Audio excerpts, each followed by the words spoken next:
اعوذ باللہ من الشیطان الرجیم بسم اللہ الرحمن الرحیم۔ میں ہوں سردار عامر ظہیر ایڈوکیٹ اور آپ دیکھ رہے ہیں میرا YouTube channel house of justice. اکثر ہم دیکھتے ہیں کہ جس بھی شخص کے پاس کوئی سیونگ ہوتی ہے، اگر وہ انویسٹ کرنا چاہتا ہے تو سب سے زیادہ جو انویسٹمنٹ کی جاتی ہے وہ پراپرٹی ہے۔ لوگ پلاٹ خرید لیتے ہیں، مکان خرید لیتے ہیں، لیکن جتنی زیادہ اس بزنس میں انویسٹمنٹ کی جاتی ہے اتنا ہی زیادہ یہاں پر دھوکہ ہے۔ کورٹ کچہری کے اگر ہم حالات دیکھیں تو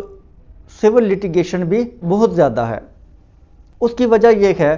کہ جو عام لوگ ہوتے ہیں انہیں پراپرٹی خریدتے وقت کسی چیز کا پتہ نہیں ہوتا کہ کس طریقے سے وہ پراپرٹی خریدیں تو ان کے ساتھ دھوکہ فراڈ نہیں ہوگا، اور ان کی اس کم علمی یا اس بزنس کے بارے میں نالج نہ ہونے کا جو پراپرٹی ڈیلرز ہیں، جو پراپر انویسٹر ہیں اس فیلڈ کے، جن کا کام یہی ہے کہ پراپرٹی خریدنا بیچنا، تو وہ فائدہ اٹھاتے ہیں اور ان کے ساتھ دھوکہ کرتے ہیں۔ آج کی ویڈیو میں پراپرٹی خریدتے وقت جو 8-9 مین پوائنٹس ہیں جن کا آپ نے خیال رکھنا ہے ان کو ڈسکس کروں گا۔ اگر کوئی بھی شخص پراپرٹی خریدتے وقت ان چیزوں کا خیال رکھے تو کافی چانسز ہیں کہ اس کے ساتھ کوئی دھوکہ نہیں ہوگا۔ سب سے پہلے جب بھی آپ کوئی پراپرٹی خریدیں تو اس بات کا خیال رکھیں کہ جس شخص سے آپ پراپرٹی خرید رہے ہیں، جس شخص کو آپ بیانہ دے رہے ہیں، جس شخص کے ساتھ آپ ایگریمنٹ ٹو سیل یا معاہدہ بیع کر رہے ہیں، وہ اس پراپرٹی کا مالک ہو۔ ایسا نہ ہو کہ اس شخص نے وہ پراپرٹی کسی دوسرے شخص سے خریدی تھی اور ابھی اس نے رجسٹری اپنے نام نہیں کروائی، اس کے نام پر کوئی ٹائٹل ڈاکومنٹ اس پراپرٹی کا نہیں ہے، اس کے پاس صرف ایگریمنٹ ٹو سیل ہے جو اس نے کسی اور شخص سے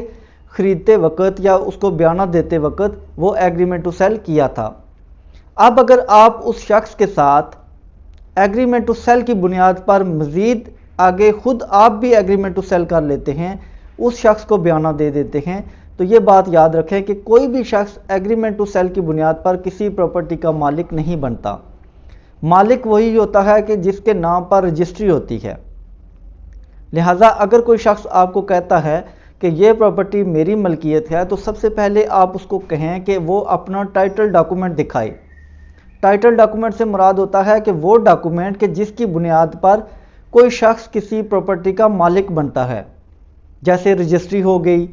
اگر کوئی ہبہ ہوا ہے تو وہ ہبہ رجسٹرڈ ہو سب رجسٹرار کے آفس میں۔ زبانی ہبہ کی بنیاد پر بھی کوئی شخص مالک نہیں بنتا۔ کوئی سرنڈر ڈیڈ ہوئی ہو، جنرل پاور آف اٹارنی ہو، تو یہ وہ ڈاکومنٹس ہیں کہ جن کی بنیاد پر آپ کسی پراپرٹی کو سیل کر سکتے ہیں۔ لیکن اگر ایک شخص خود ابھی اس پراپرٹی کا مالک نہیں ہے، وہ پراپرٹی اس نے کسی اور شخص سے معاہدہ بیع کر کے بیانہ دے کے صرف ایک سٹامپ پیپر تیار کیا ہے، اس کے علاوہ اس کے پاس کوئی ڈاکومنٹ نہیں ہے، تو اس شخص کے ساتھ اگر آپ ایگریمنٹ ٹو سیل کریں گے تو آپ اپنا نقصان کریں گے، کیونکہ جس کے ساتھ آپ ایگریمنٹ ٹو سیل کرنے جا رہے ہیں، جس سے آپ یہ پراپرٹی خریدنے جا رہے ہیں، وہ خود ابھی اس پراپرٹی کا مالک نہیں ہے۔ نیکسٹ پوائنٹ کہ جو پراپرٹی آپ خریدنے جا رہے ہیں اس کے مالک ایک سے زیادہ ہیں۔ جیسے کہ اگر والد صاحب کی پراپرٹی تھی، ان کی ڈیتھ ہو گئی، اب ان کے مرنے کے بعد اس پراپرٹی کے ان کے تمام لیگل ہیئرز مالک بن گئے۔ ان کے بیٹے تھے، بیٹیاں تھیں، ان کی بیوہ تھی، تو یہ سارے لوگ اس پراپرٹی میں کو آنرز بن گئے۔ لیکن آپ کسی ایک شخص سے وہ پراپرٹی خریدنے جا رہے ہیں، کسی ایک شخص کو بیانہ دے کے، تو ساری پراپرٹی جو تمام کو آنرز کی ملکیت ہے اس کا ایگریمنٹ ٹو سیل صرف ایک شخص کے ساتھ کرنے جا رہے ہیں۔ اس کے پاس بقیہ جو لوگ ہیں ان کی طرف سے کوئی جنرل پاور آف اٹارنی نہیں ہے، تو یہاں بھی آپ اپنا نقصان کریں گے، کیونکہ وہ شخص جو ایک کو آنر ہے وہ صرف اپنا حصہ بیچ سکتا ہے، وہ تمام جو دیگر کو آنرز ہیں ان کا حصہ نہیں بیچ سکتا۔ اگر وہ آپ کو کہتا ہے کہ آپ میرے ساتھ ایگریمنٹ کریں، باقی میرے بہن بھائی ہیں، میرے ریلیٹیو ہیں یا میرے فرینڈ ہیں یا جو بھی دیگر کو آنر ہیں، آپ کو وہ تسلی دیتا ہے کہ ان کی طرف سے آپ فکر نہ کریں، میں ذمہ دار ہوں، تو آپ نے اس کی باتوں پر قطعاً یقین نہیں کرنا۔ آپ نے کہنا ہے کہ آپ بقیہ کو آنر کی طرف سے جنرل پاور آف اٹرنی لے کر آئیں، یا اگر جنرل پاور آف اٹرنی نہیں لاتے تو تمام جو بقیہ کو آنرز ہیں جن کا اس پراپرٹی میں شیئر ہے وہ بھی اس ایگریمنٹ ٹو سیل میں بطور مالک اس کو سائن کریں، جو آپ کے ساتھ وہ ایگریمنٹ کیا جا رہا ہے۔ پھر آپ بیانہ دیں گے تو آپ کی رقم سیو رہے گی۔ ادروائز اگر زیادہ کو آنرز ہیں اور آپ کسی صرف ایک شخص سے وہ پراپرٹی خرید رہے ہیں لیکن شیئر وہ تمام لوگوں کے بیچ رہا ہے، تو یہاں پر بھی آپ کے ساتھ دھوکہ فراڈ ہونے جا رہا ہے۔ اس کے بعد کہ اگر کوئی مشترکہ پراپرٹی ہے، زیادہ پراپرٹی تھی، پورا ایک خسرہ تھا، وہ ابھی تک تقسیم نہیں کیا گیا، اس میں مختلف کو آنرز ہیں، کسی کی ملکیت 5 مرلے ہے، کسی کی 1 مرلہ ہے، کسی کی 2 مرلہ ہے،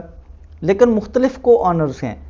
اب آپ جس شخص سے وہ پراپرٹی خریدنے جا رہے ہیں اس کی ملکیت اس خسرے میں 5 مرلے ہے، لیکن ابھی تک ان کی تقسیم پراپر نہیں ہوئی، کسی کو یہ نہیں پتا کہ کس جگہ پر اس کی پراپرٹی ہے۔ اب اگر آپ ایسے شخص سے پراپرٹی خریدیں گے تو وہ بھی آپ اپنا نقصان کریں گے۔ اس کی وجہ یہ ہے کہ جو مشترکہ پراپرٹی ہوتی ہے اس میں تمام کو آنرز 1 انچ کے مالک تصور کیے جاتے ہیں۔ اب یہاں پر آپ کسی ایک شخص سے وہ پراپرٹی خرید رہے ہیں جس کا میں بھی جتنی آپ خرید رہے ہیں اتنا ہی حصہ ہو، جیسے کہ آپ 5 مرلے خرید رہے ہیں تو اس کی ملکیت اس خسرے میں 5 مرلے ہے، لیکن وہ آپ کو جو قبضہ بیچ رہا ہے وہ فرنٹ پر بیچ رہا ہے، فرنٹ پر جو مین روڈ کی طرف آ رہا ہے تو وہاں پر تو قیمت زیادہ ہوگی، لیکن جب تقسیم ہوگی تو ضروری نہیں ہے کہ اس کو 5 مرلے سارے اس فرنٹ سے ملیں گے، اس کو بیک سے بھی مل سکتی ہے، اس کو مطلب جو پراپرٹی کی ویلیو کے حساب سے ملے گی، تو آپ زیادہ پیمنٹ دے کے تو جب اس پراپرٹی کی تقسیم ہوگی تو اس حصہ سے محروم بھی ہو سکتے ہیں، یا اس کے میجر پورشن سے محروم ہو سکتے ہیں، سارے اس حصہ سے نہ بھی محروم ہوں تو اس کے میجر پورشن سے محروم ہو سکتے ہیں۔ تو جب بھی آپ کسی مشترکہ پراپرٹی میں کوئی پراپرٹی خریدنے جاتے ہیں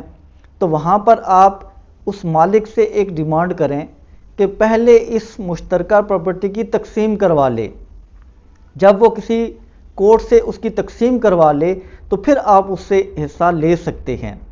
لیکن اگر وہ آپ کو کہتا ہے کہ ہم نے اس کی خانگی تقسیم کی ہوئی ہے،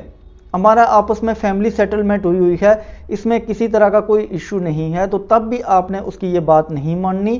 کیونکہ جو خانگی تقسیم گھر میں بیٹھ کے ہوتی ہے اس کی کوئی لیگل ویلیو نہیں ہوتی۔ اس کی لیگل ویلیو تب بنتی ہے کہ جب اس خانگی تقسیم کا جو سٹامپ پیپر تیار کیا جاتا ہے اس کی بیس پر کورٹ میں جا کے اس کی افرمیشن کروائی جاتی ہے، کورٹ اس پر آرڈر کرتی ہے کہ یہ جو خانگی تقسیم ہوئی ہے تمام پارٹیز کے درمیان، تمام کو آنرز کے درمیان فلاں ایگریمنٹ کے تحت کورٹ اس کو ایگزیبٹ کرتی ہے اور اس کے بعد اس دعوے کو ڈگری کرتی ہے، تب جا کے اس خانگی تقسیم کی کوئی لیگل ویلیو ہوتی ہے۔ اگر آپ کو کوئی کہتا ہے کہ اس پراپرٹی کی ہم نے خانگی تقسیم کی ہوئی ہے تو پھر آپ نے یہ کام کرنا ہے کہ آپ نے اس سے کورٹ ڈگری ڈیمانڈ کرنی ہے کہ اگر آپ کی خانگی تقسیم ہوئی تھی تو آپ مجھے اس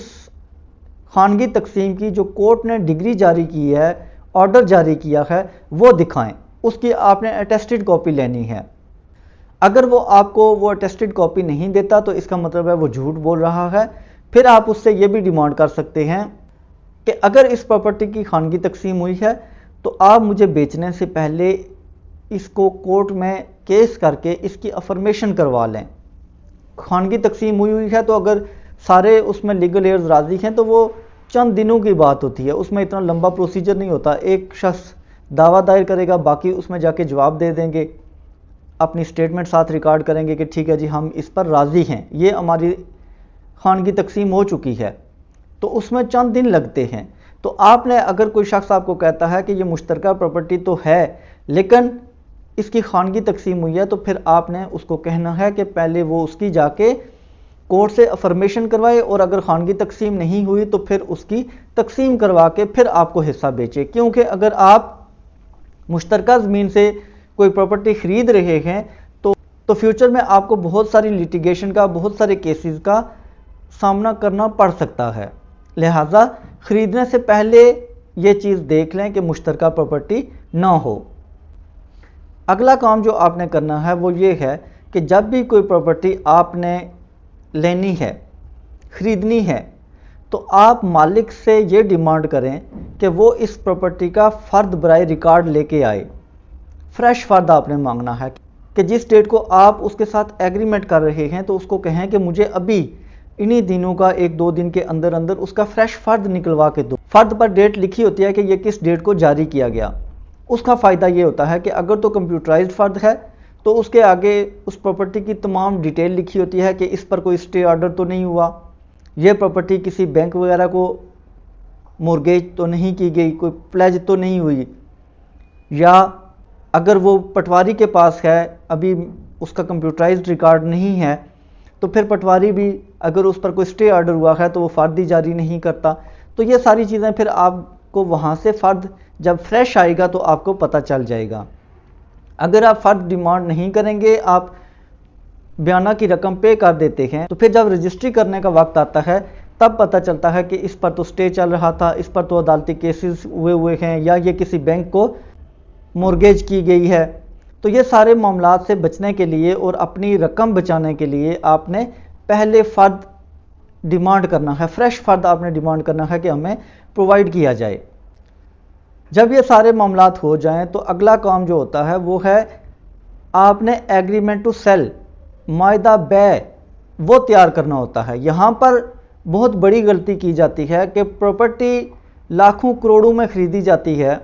لیکن ایک وکیل کی فیس سے بچنے کے لیے جو معاہدہ طے کیا جاتا ہے وہ ایک کمپیوٹر والے کے پاس جا کے اسے کہا جاتا ہے کہ یہ پراپرٹی ہم، ایک شخص کہتا ہے میں بیچ رہا ہوں، دوسرا کہتا ہے میں خرید رہا ہوں، تو وہ اپنی مرضی سے اس کے پاس جو کمپیوٹر میں اس کے پاس ایک ڈرافٹ پڑا ہوتا ہے تو اس میں نام، ولدیت، شناختی کارڈ نمبر، ایڈریس اور پراپرٹی کی ڈیٹیل وہ اس میں چینج کر کے تو وہی نکال دیتا ہے۔ ایگریمنٹ ٹو سیل یہ کوئی عام چیز نہیں ہوتی، یہ ایک بہت ضروری ڈاکومنٹ ہے، اور فیوچر میں اگر یہ اچھا تیار کیا گیا ہے تو آپ کو، اگر آپ کے ساتھ فراڈ ہوا ہے تو اسی کے بیس پر آپ اپنی رقم ریکور کر سکتے ہیں یا وہ پراپرٹی اس کا قبضہ لے سکتے ہیں۔ لیکن اگر اس میں ہی خامیاں ہوں گی تو پھر آپ کو جب کورٹ میں اگر ضرورت پڑی تو وہاں نقصان ہوگا۔ لہٰذا جب بھی ایگریمنٹ ٹو سیل تیار کروائیں تو کسی وکیل سے تیار کروائیں، آپ نے کمپیوٹر والے سے تیار نہیں کروانا۔ اور جو ایگریمنٹ کے لیے اسٹامپ پیپر نکلواتے ہیں وہ ہمیشہ، اگر آپ چھوٹی ویلیو کا نکلوا رہے ہیں جو عام اسٹامپ وینڈر سے لیتے ہیں، تو وہ آپ نے جو مالک ہوتا ہے اس کے نام کا وہ اسٹامپ پیپر جاری کروانا ہے۔ خریدار یا پرچیزر کبھی بھی وہ اسٹامپ جو ایگریمنٹ ٹو سیل کے لیے ہوتا ہے وہ اپنے نام سے جاری نہ کروائے، بلکہ جو اونر ہوتا ہے، مالک ہوتا ہے، اسٹامپ پیپر ہمیشہ اس کے نام سے جاری ہونا چاہیے، اور جو اسٹامپ وینڈر کا رجسٹر ہے وہاں پر اس مالک کے آپ نے سائن اور انگوٹھا لازمی کروانا ہے، اس کا شناختی کارڈ بھی وہاں پر لکھوائیں۔ پھر جب آپ ایگریمنٹ ٹو سیل تیار ہو گیا تو بہتر طریقہ کار یہ ہوتا ہے کہ اس کو رجسٹرڈ کروائیں۔ رجسٹرڈ کروانے کا طریقہ وہی ہوتا ہے جس طرح رجسٹری کروائی جاتی ہے، اس میں فیسیں لگتی ہیں اور وہ فیسیں اتنی زیادہ نہیں ہوتی۔ اگر آپ ایگریمنٹ ٹو سیل رجسٹرڈ کرواتے ہیں تو اس کے لیے جس پرسنٹیج سے اسٹامپ پیپر خریدیں گے وہ ہے 0.01۔ 0.01 1 لاکھ روپے کی اگر آپ پراپرٹی خریدتے ہیں تو 100 روپے کی اس پر اسٹامپ ڈیوٹی ہوتی ہے۔ اسی طریقے سے اگر آپ 10 لاکھ کی خریدتے ہیں تو پھر 1000 کی ہو جائے گی، 20 لاکھ کی خریدیں گے تو 2000 کی ہو جائے گی۔ تو مطلب کہ اگر آپ 20 لاکھ کی پراپرٹی خریدتے ہیں تو ٹوٹل اس پر 2000 کے اسٹامپ پیپرز لگیں گے۔ جہاں پر آپ اتنی بڑی رقم خرچ کر رہے ہیں تو بہتر ہے کہ آپ اس ایگریمنٹ ٹو سیل کو رجسٹرڈ کروا لیں۔ رجسٹرڈ کروانے کا طریقہ بالکل جس طرح آپ رجسٹری تیار کر کے تو اس کو رجسٹر کروائیں گے، سیم اسی طریقے سے سب رجسٹرار کے آفس میں رجسٹر ہوگا، صرف ویلیو جو ہے اس کی 0.01% کے حساب سے لگے گی، اس پر اتنی مالیت کے اسٹامپ پیپرز لگیں گے۔ لیکن اگر آپ سب رجسٹرار کے آفس میں بھی نہیں رجسٹر کروا سکتے تو بہتر ہے پھر آپ نوٹری پبلک کے پاس جا کے وہاں بھی رجسٹرڈ ہو جاتا ہے. اس کا پروسیجر تھوڑا سا ایزی ہوتا ہے. تو نوٹری پبلک کے پاس طریقہ کار یہ ہے کہ دونوں پارٹیز، جو سیلر ہے وہ بھی اور جو پرچیزر ہے وہ بھی، پراپرٹی بیچنے والا بھی اور پراپرٹی خریدنے والا بھی، وہ جائیں اور اسے کہیں کہ ہم نے یہ رجسٹر کروانا ہے. جب آپ اس کے پاس جائیں گے تو آپ اسے نوٹری پبلک کو کہیں. اگر آپ ایسا بھی نہیں کر سکتے کہ سب رجسٹرار کے آفس میں رجسٹر نہیں کروا سکتے تو پھر آپ نوٹری پبلک کے پاس رجسٹر کروا لیں. اس کا طریقہ کار یہ ہے کہ یہ سٹامپ پیپر جس پر آپ نے ایگریمنٹ ٹو سیل تحریر کیا ہے، اس کو لے کے نوٹری پبلک کے پاس جائیں اور اسے کہیں کہ ہم نے اس کو رجسٹر کروانا ہے. تو نوٹری پبلک کے پاس ایک رجسٹر ہوتا ہے، وہ اس پر نمبر لگائے گا، رجسٹر پر بھی لگے گا نمبر اور اس سٹامپ پیپر پر بھی لگے گا. وہ اپنی سٹیمپس لگائے گا. اس کے بعد رجسٹر میں وہ انٹریاں کرے گا. مالک کا بھی نام، ولدیت، ایڈریس، ساری چیزیں لکھے گا، شناختی کارڈ نمبر اور اس کا سائن انگوٹھا لے گا. اسی طریقے سے جو خریدنے والا ہے اس کا بھی یہی پروسیجر ہوگا. تو پھر وہ اس کو رجسٹر کر لے گا. اس کا بھی فائدہ یہ ہوتا ہے کہ اگر in future Malik us property کو بیچنے سے انکار کرتا ہے، کوئی فراڈ دھوکہ کرتا ہے، تو آپ نوٹری پبلک کا وہ رجسٹر بطور ثبوت عدالت میں پیش کر سکتے ہیں کہ اس شخص نے خود آ کے اس ایگریمنٹ ٹو سیل کو رجسٹر کروایا تھا اور مجھ سے اتنا بیانہ لیا تھا. اس کے علاوہ آپ نے جو پلاٹ خریدنے جا رہے ہیں، آپ کو بتایا جا رہا ہے کہ آپ کا یہ پلاٹ ہے. عموماً دیکھنے میں آتا ہے کہ لیٹ سپوز کہ آپ ایک 5 مرلہ کا پلاٹ خرید رہے ہیں. آپ موقع پر جاتے ہیں، مالک آپ کو دکھاتا ہے کہ یہ آپ کا 5 مرلہ کا پلاٹ ہے. نہ وہ آپ کے سامنے پیمائش کرتا ہے اور نہ آپ خود اس کی پیمائش کرتے ہیں. ایک تو عام لوگ ان کو اس کی پیمائش کرنے کا پتہ نہیں ہوتا اور دوسرا ان کو یہ بھی نالج نہیں ہوتا کہ یہ کم بھی ہو سکتا ہے.